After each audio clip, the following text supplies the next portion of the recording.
Sup flappers, so for Kazuha, love him or love someone else, I know at least 20% of you are pulling for him. So here, while you are all emotional and excited, let me be your voice of reason and provide you some things you should be considering prior to picking up Kazuha. And as always, if you find this video helpful, you can do a backflip. That's it, just do a backflip. And remember, this video is for people who want a critical reminder prior to summoning for a new character, so if you like someone, then pull for them, the video won't be for you.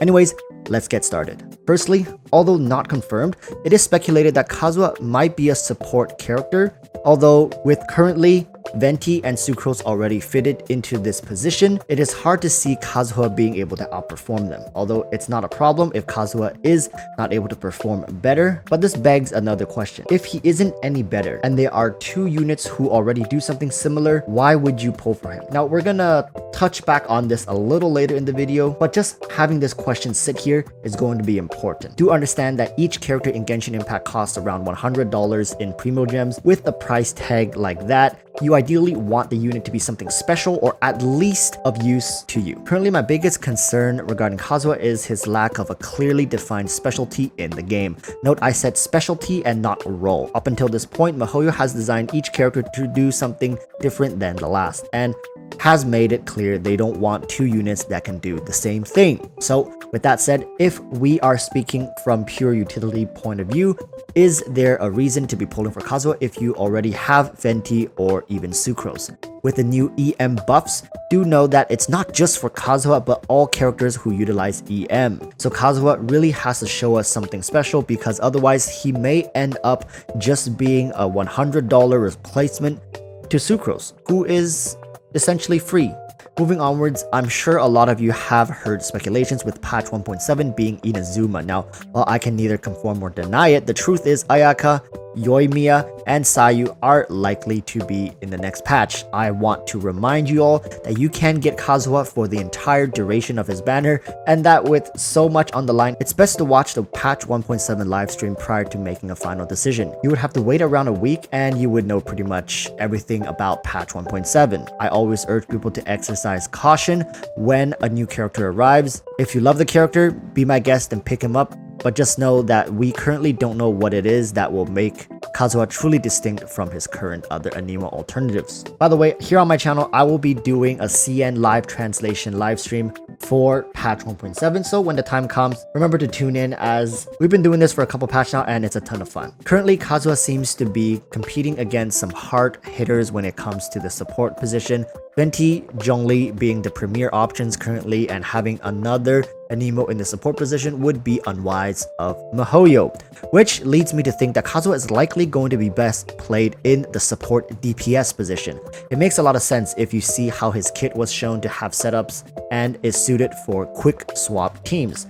Unlike Venti, who has a strong burst skill to set up big elemental damage, Kazuha's elemental skill can be used for smaller and quicker reactions. This would mean that miHoYo will be releasing an Anemo support DPS, which there is currently none in the game. Granted, we have the kings of support DPS being Albedo and Xingqiu, both of which are used as complete off-field support DPS currently, and with the introduction of Kazuha, we may be given a new way to play and build quick swap teams for people who are into this type of gameplay. Do keep your eyes peeled for content on this channel regarding Kazuha and how he slots into different teams. Do note that for some reason, the current Spiral Abyss seem to be polarizing the community, with some saying it is insanely easy and others saying it's hellish. There have been many who have come out and said that this was the first abyss they cleared, and others saying no matter what they do, they are stuck on floor 11. Personally, I have found this abyss to be more challenging than the pre-Lecter editions, but easier than the previous one with the Hydro Mimics. In fact, I have beat the abyss without needing to use any Anemo characters, so I'm not even taking advantage of the late night effect for this rotation, which begs the question, do you really need these new characters to beat the abyss? For newer players who have weak core units, having the ley line to boost your strength could be helpful, but for most players who started playing since patch 1.3 and earlier, you likely have well-built rosters if you have been following my channel content, and won't need to rely on the ley line boost to help you clear the current abyss.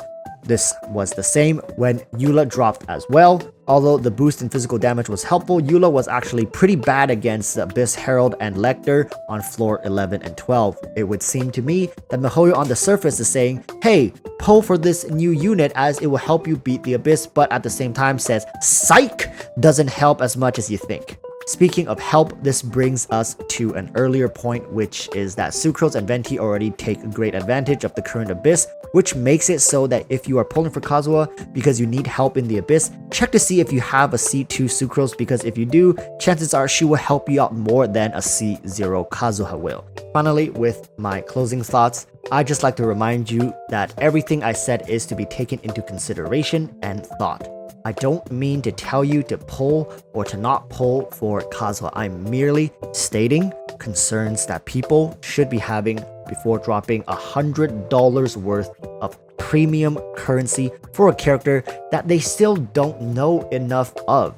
If your heart is telling you it's Kazuha or bust, then by all means pick him up and have fun. But if you are worried and curious, I hope this video can get you thinking more critically as to how you will go forward using Kazuha in your teams. And also regarding units like Ayaka, who you've already seen her kit way in advance, do know that you shouldn't write her off completely just yet, due to the fact that miHoYo likely would have made significant changes to her kit, which maybe if you watch the patch 1.7 livestream, may change your mind when it comes to exactly which character you want. Also, do note that Electro characters are going to get significantly stronger as we approach Inazuma, so chances are we may be seeing some Electro characters as well as the Electro Archon coming.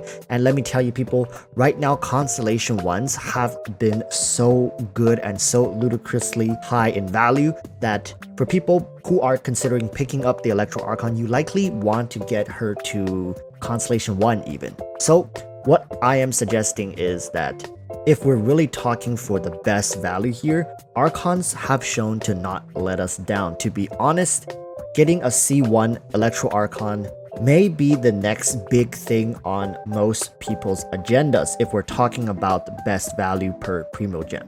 Especially the free-to-play players currently watching, do exercise restraint, because waiting an extra week could save you hundreds of dollars worth of premium currency, and there's really no downside to it.